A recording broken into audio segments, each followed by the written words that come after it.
Barangay hip-hop competition from Barangay Agusan.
Matthew, okay, yung sa'yo nakasulat sa iyong t-shirt, period kay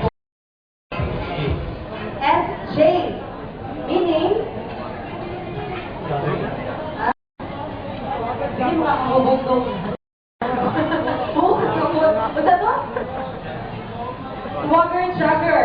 Okay, so SJ, I mean ako mo na ng bagong karoon na sulat sa Chinese na lang kung may patch.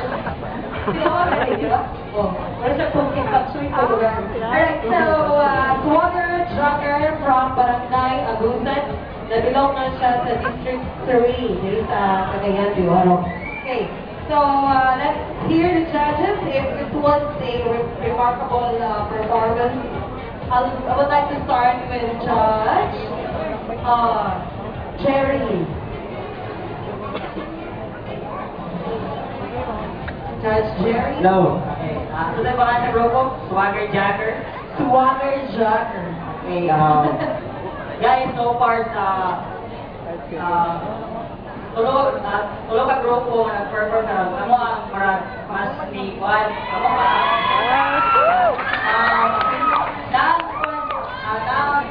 factor na kanila, natataw ko sa inyo nga, businesses sa mga tol. So, parang nakpan ninyo, bitaw, sunod, kung sa inyo gibuhat, okay, dahil na po nga collaboration sa steps, dahil na po nga, ang ako lang is, tatanong ko, sa grupo ang inyong mga gina-idolize, mga international or okay. Diba? Sa idol pa lang kita, nakita na most of the steps kayo iba tawag na sa overground. Pura lang ito na dapat na grupo. So, wala problema na, wala yung problema nga mo inspire tayo na grupo. One lang is, dapat may grupo yung magalingon, ang importante is, pag tingon nga, kasi mga si grupo, Swagger Jacker, kanang Murag Boys Unlimited. So, basta ang part nga yung kayad. So, in short, pwede ka mamumuhay, may score ka po. So, pero sa todo grupo, ako ang pinaka-power.